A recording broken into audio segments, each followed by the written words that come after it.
Bonjour tout le monde, j'espère que vous allez bien. On va commencer notre série de cours d'arabe et on va commencer par le premier cours aujourd'hui. Alors, tout d'abord on va parler de généralité. La première des généralités que je voulais vous confier, c'est que la langue arabe, contrairement à beaucoup de langues qu'on connaît, s'écrit non pas de gauche à droite, mais de droite à gauche. C'était ma première généralité. Deuxième généralité, on entend souvent dire que la langue arabe compte 28 lettres. C'est faux. La langue arabe compte 29 lettres. Et pourquoi il y a cette erreur qui est répétée régulièrement? C'est d'abord parce qu'on commence souvent l'alphabet par le alif, ce qui est commun et tout le monde le sait. Simplement, on oublie une lettre qui s'appelle la hamza, et qui est une lettre très particulière à la langue arabe.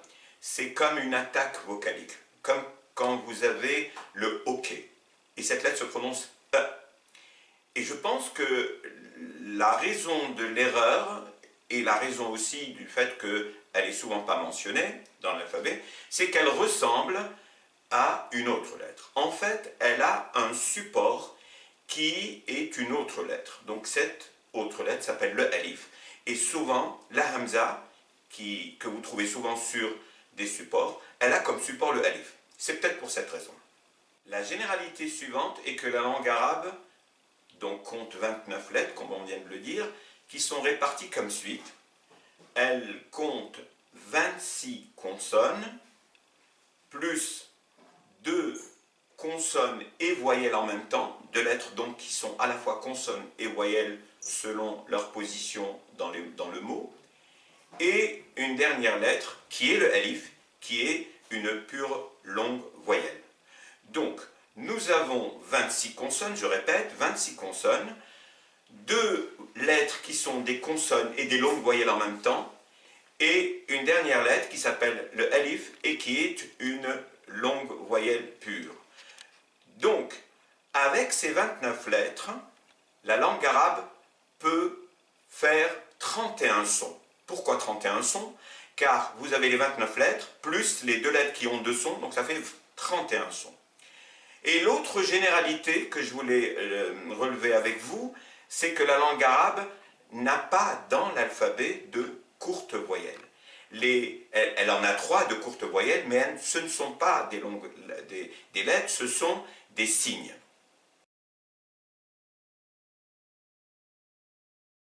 Autre généralité, au sein de cette langue arabe, vous pouvez construire 22 lettres avec 9 formes. Et nous allons les écrire dans quelques instants. Vous avez donc 9 formes. Grâce au point, vous allez distinguer 22 lettres, donc, ce qui est extrêmement pratique. Et donc, il va sans dire que les points en arabe sont d'une extrême importance et qui sont largement plus importants que les points en français, parce qu'en français, quand vous écrivez un i, que vous ne mettez pas de point, vous savez que c'est un i. Même chose pour le j. Alors qu'en arabe, si vous mettez un point en haut au lieu de le mettre en bas ou vice-versa, vous n'aurez pas la même lettre. Donc c'est lourd de conséquences.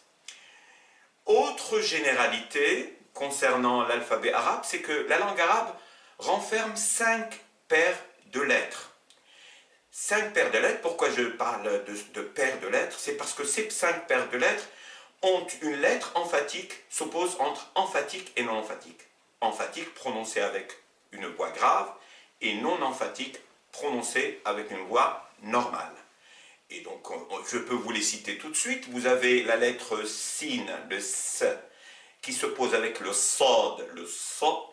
Vous avez la lettre d, del, le d, qui s'oppose avec le dod. Je vais d'ailleurs vous les écrire. Donc, je vais tracer des lettres, des lignes, pardon, pour que vous sachiez ce qu'on doit écrire sur la ligne et ce qu'on doit écrire sous la ligne. Donc, alors, à propos de ces paires de lettres, vous avez par exemple la lettre sin, l'équivalent du S français, qui s'oppose à la lettre sod. Donc le sin est une lettre prononcée normalement et le sad est une lettre prononcée avec une voix grave. Deuxième paire de lettres, vous avez la lettre del, le D, équivalent du D français, qui s'oppose avec la lettre dad. Et la lettre dad est une lettre qui a une histoire parce que c'est une lettre qui symbolise la langue arabe. Les Arabes appelaient leur langue la langue du dad, l'urat al-dad, car à l'époque les Arabes considéraient que le dad n'existe dans aucune autre langue à part la langue arabe. Alors ceci reste à vérifier bien sûr, mais bon, donc voilà pourquoi les Arabes appelaient la langue arabe la lettre du dad. Et d'ailleurs on avait du moins un certain nombre de manuels d'arabe dont la couverture était en gros dad. Voilà, donc on savait que c'était des manuels d'arabe. Troisième paire de lettres, on a la lettre ta, le T, l'équivalent du T français, qui s'oppose au T emphatique qui se prononce ta, et c'est la lettre donc le ta. Quatrième paire de lettres, on a la lettre zel, qui est l'équivalent du the anglais, le the de this, qui s'oppose à la lettre va, vous voyez, qui ressemble au ta. Vous voyez, je parlais tout à l'heure des groupes de ressemblance des lettres au niveau de la graphie. Donc voilà, voici une autre. Voilà, voici une troisième. Et enfin, vous avez la lettre kef, le K, l'équivalent du K français, qui a deux écritures possibles, selon qu'il est seul ou à la fin, ou au début ou au milieu, qui s'oppose à la lettre qaf, qui peut s'écrire comme ça, s'il est à la fin ou tout seul, ou comme ça s'il est au début ou au milieu. Et donc, nous avons 10 lettres qui sont au sein de 5 paires, qui s'opposent entre emphatique et non emphatique.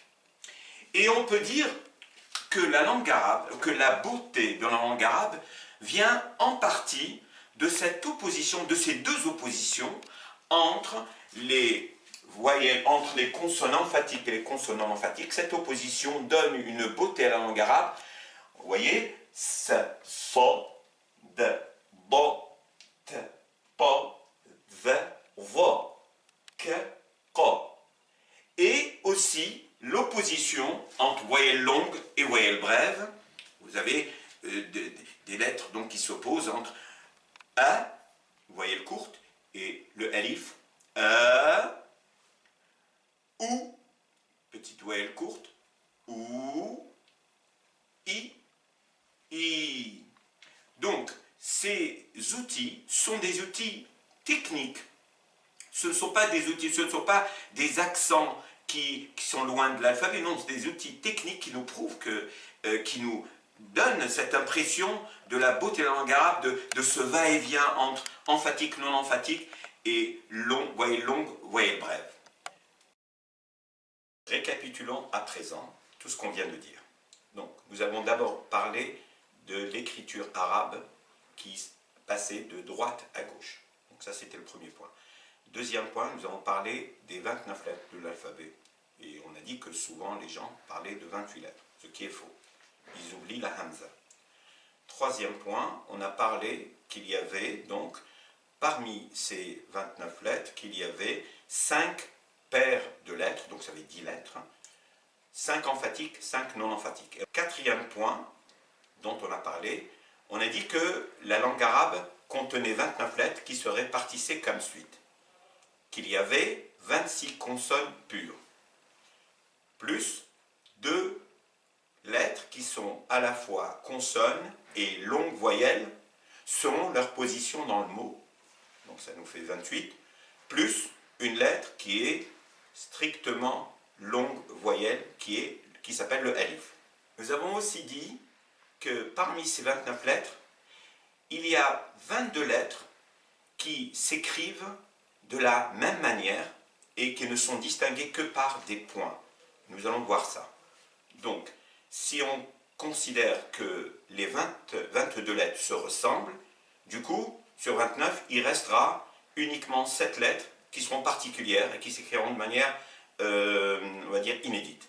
Les autres se ressemblent Et selon qu'on met un point en haut, en bas, ou 2 points ou 3 points, la lettre va changer. Contrairement au I et au J en français, qui, même s'ils ne portent pas de points, on saura qu'il s'agit bien du I et du J. Voilà pour aujourd'hui.